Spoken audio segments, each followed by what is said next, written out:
بسم اللہ الرحمن الرحیم۔ السلام علیکم۔ ویلکم اسکول سرگودا کی آن لائن کلاس میں آپ سب کو خوش آمدید۔ آج ہم نہم جماعت کے نصاب میں شامل سبق شروع کریں گے۔ سبق نمبر 7 ہے جس کا عنوان ہے آرام و سکون۔ یہ سبق صنف نثر کے لحاظ سے ڈرامہ ہے۔ سب سے پہلے یہ دیکھتے ہیں کہ ڈرامہ کسے کہتے ہیں۔ ڈرامہ یونانی زبان کے لفظ سے ماخوذ ہے۔ اس کے معنی ہے کر کے دکھانا۔ ڈرامہ بھی ایک کہانی ہوتی ہے لیکن اسے کرداروں کی حرکات و سکنات اور مکالموں کی مدد سے پیش کیا جاتا ہے۔ چنانچہ اگر یہ کہا جائے تو یہ بے جا نہ ہوگا کہ ڈرامہ پڑھنے کی چیز نہیں بلکہ پیش کرنے کی چیز ہے۔ اب یہ دیکھتے ہیں کہ ڈرامے کا دار و مدار جو ہے، ڈرامے کی کامیابی کا انحصار وہ مکالمہ نویسی پر ہوتا ہے۔ مکالمے ڈرامے کی جان ہے۔ یہ ناول اور افسانے میں بھی لکھے جاتے ہیں۔ مکالمہ باہمی کلام اور بات چیت کو کہا جاتا ہے۔ مکالمے میں ہم ایک دوسرے تک اپنے خیالات، تاثرات اور جذبات پہنچاتے ہیں۔ مکالمہ فطری بات چیت ہے مگر چونکہ یہ لکھا جاتا ہے اور فرضی کرداروں کے درمیان گفتگو کو مکالمے کی شکل دی جاتی ہے، اس لیے مکالمہ ایک حد تک مصنوعی بھی ہو جاتا ہے۔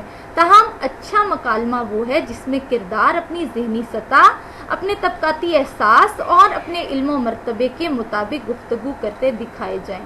یہ نہ ہو کہ ایک طالب علم پروفیسر کی طرح اور ایک عورت مردوں کی طرح گفتگو کرتی دکھائی دے۔ شامل نصاب سبق آرام و سکون کے مصنف کا نام ہے امتیاز علی تاج، جن کا شمار اردو ادب کے اولین ڈرامہ نگاروں میں ہوتا ہے۔ سید امتیاز علی تاج 1900 میں پیدا ہوئے، 1970 میں وفات پائی۔ سید امتیاز علی تاج لاہور میں پیدا ہوئے۔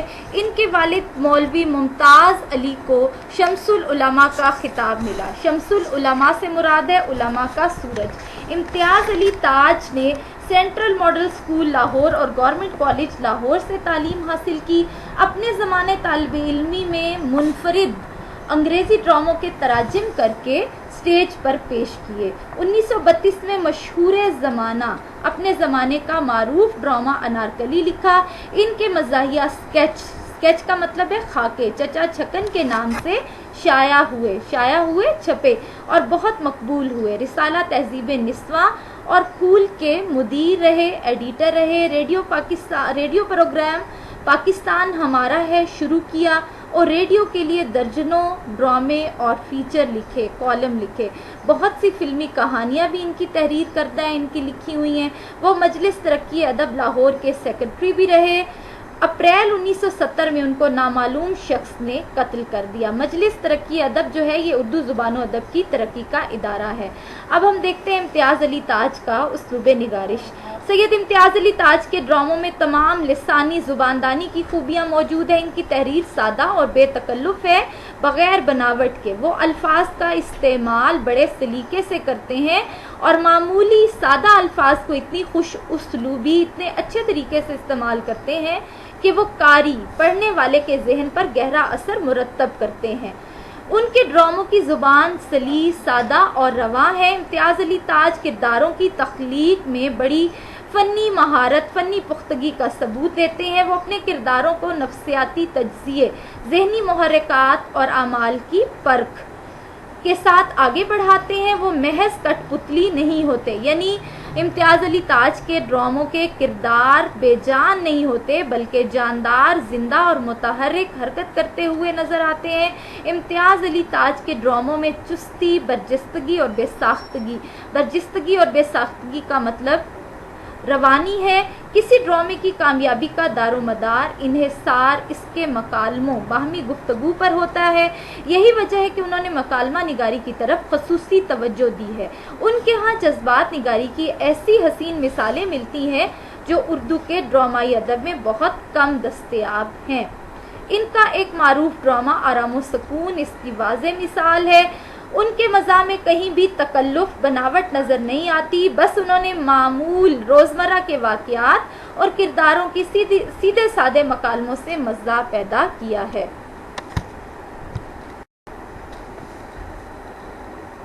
یہ سبق ایک مزاحیہ تحریر ہے. اب یہ سمجھ لیجئے کہ مزاحیہ تحریر کیا ہوتی ہے. مزاحیہ تحریر کا مقصد صرف ہنسنا ہنسانا یا چہرے پر مسکراہٹ بکھیرنا نہیں ہوتا، بلکہ مزاح نگار مزاح کے پیرائے میں معاشرتی کمزوریوں اور ناہمواریوں کی طرف اشارہ کرتا ہے تاکہ پڑھنے والا اس کے بین السطور پوشیدہ پیغام کو سمجھ لے اور اپنی اصلاح کی طرف توجہ دے.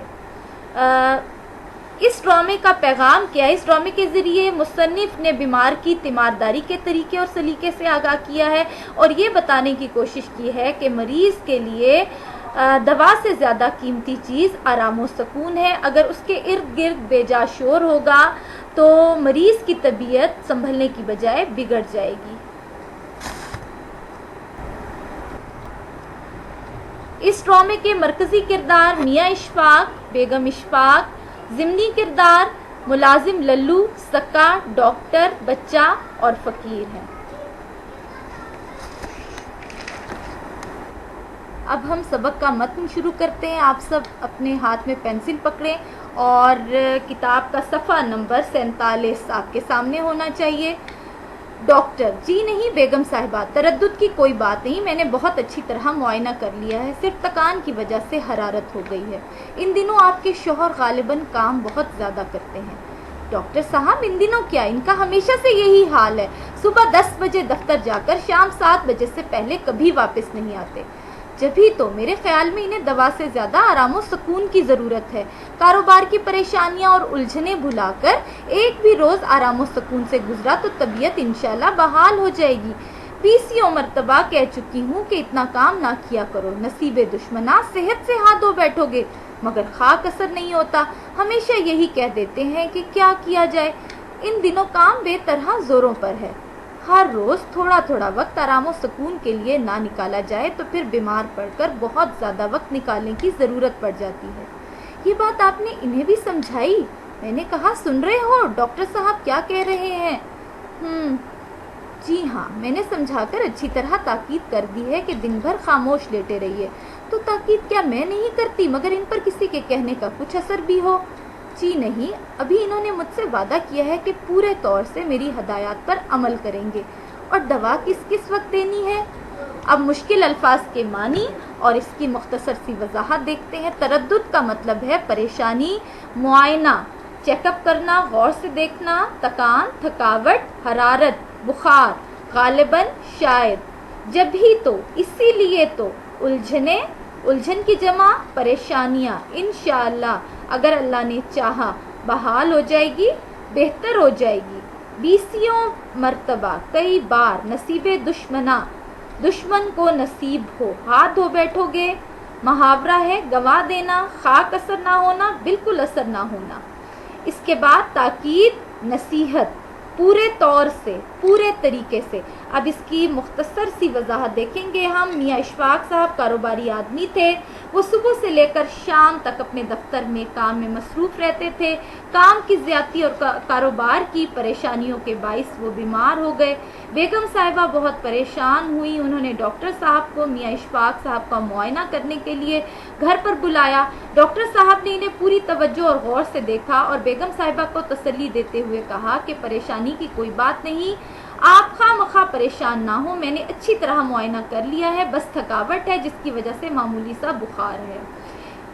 لگتا ہے آج کل آپ کے شوہر ہر وقت کام میں مصروف رہتے ہیں، انہیں اپنی صحت کی طرف دھیان دینا چاہیے. بیگم صاحبہ نے ڈاکٹر صاحب کی بھرپور تائید کی اور انہیں بتایا کہ میرے میاں آج کل ہی نہیں، ان پر ہر وقت کام کی دھن سوار رہتی ہے. جب سے یہ دفتر میں ملازم ہوئے اسی طرح اپنے کام میں مصروف رہتے ہیں. صبح 10 بجے دفتر چلے جاتے ہیں اور شام کے 7 بجے سے پہلے کبھی گھر واپس نہیں آتے. ڈاکٹر صاحب کہتے ہیں کہ میرا خیال ہے کہ انہیں دوا سے زیادہ آرام کی ضرورت ہے. دراصل کام کی زیادتی کی وجہ سے یہ بیماری کی کیفیت محسوس کر رہے ہیں. بیگم صاحبہ ڈاکٹر صاحب سے کہتی ہیں کہ میں بھی انہیں کئی مرتبہ کہہ چکی ہوں کہ اپنی مصروفیت کم کریں، زیادہ کام نہ کیا کریں. اگر کام کی زیادتی اور مصروفیت کا یہی حال رہا تو صحت جیسی قیمتی چیز نعمت سے محروم ہو جائیں گے. لیکن میری باتوں پر یہ بالکل دھیان ہی نہیں دیتے اور ہمیشہ یہ بات کہہ کر ٹال دیتے ہیں کہ آج کل دفتر میں کام بہت زیادہ ہے، آرام کے لیے وقت نکالنا ناممکن ہے. Next page. جی نہیں, دوا کی مطلق ضرورت نہیں, بس آپ صرف ان کے آرام و سکون کا خیال رکھیے. غذا جو کچھ دینی ہے میں لکھ چکا ہوں. بڑی مہربانی آپ کی. تو پھر اجازت. فیس میں آپ کو بھجوا دوں گی, اس کی کوئی بات نہیں, آ جائے گی. اونچی آواز میں پکار کر, ارے للو, میں نے کہا ڈاکٹر صاحب کا بیگ باہر کار میں پہنچا دیجیے. ایک بات عرض کر دوں بیگم صاحبہ, مریض کے کمرے میں شور و غل نہیں ہونا چاہیے. اعصاب پر اس کا بہت مضر اثر پڑتا ہے. خاموشی اعصاب کو ایک طرح کی تقویت بخشتی ہے. مجھے کیا معلوم نہیں ڈاکٹر صاحب, آپ اطمینان رکھیں, ان کے کمرے میں پرندہ پر نہ مارے گا. ملازم آتا ہے, حضور اٹھا لو یہ بیگ. تو آداب آداب. ڈاکٹر اور ملازم جاتے ہیں. قریب آ کر میں نے کہا, سو گئے کیا؟ وہی چپکا پڑا ہوا تھا. بس بس بس, چپکے ہی پڑے رہیے. ڈاکٹر صاحب بہت سخت تاکید کر رہے ہیں کہ نہ آپ بات کریں نہ کوئی آپ کے کمرے میں بات کرے, اس سے بھی تکان ہوتی ہے. تمام وقت پورے آرام و سکون سے گزاریں. سمجھ گئے نا؟ اب ہم مشکل الفاظ کے معنی دیکھتے ہیں اور پھر وضاحت. مطلق, مطلق کا مطلب ہے بالکل, ہرگز. اور اس کے بعد آگے دیکھیے, اعصاب پٹھے مضر, نقصان دہ. تقویت, تقویت کا مطلب ہے طاقت. عرض کر دوں, بیان کر دوں, شور و غل, شور شرابہ. اطمینان کا مطلب ہے تسلی. پرندہ پر نہ مارے گا, بالکل شور نہ ہوگا. چپکا پڑا رہنا, خاموش لیٹے رہنا.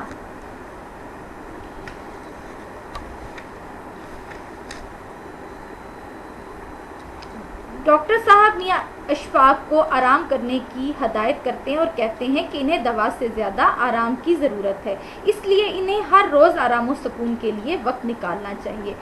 ڈاکٹر صاحب بتاتے ہیں کہ انہوں نے مجھ سے وعدہ کیا ہے کہ مکمل طور پر یہ میری ہدایات پر عمل کریں گے. اس کے بعد ڈاکٹر صاحب جانے کے لیے اجازت مانگتے ہیں تو بیگم صاحبہ ان کا شکریہ ادا کرتی ہیں اور اپنے ملازم کو بلند آواز سے پکارتی ہیں کہ وہ ڈاکٹر صاحب کا بیگ گھر سے باہر کھڑی ہوئی گاڑی میں پہنچا دے. ڈاکٹر صاحب نے بیگم صاحبہ کو اتنی اونچی آواز میں ملازم کو پکارتے ہوئے سنا تو ان سے رہا نہ گیا. مجبوراً بیگم صاحبہ سے مخاطب ہو کر کہنے لگے کہ میں آپ سے ایک گزارش کر دوں کہ مریض کے کمرے میں شور و غل نہیں ہونا چاہیے.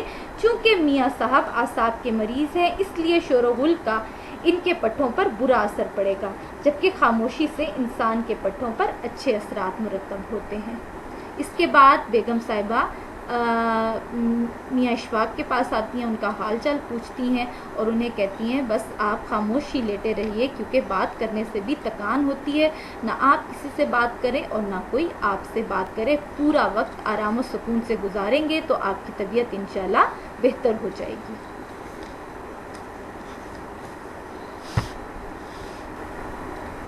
اس کے ساتھ ہی آپ سب سے اجازت. اللہ حافظ.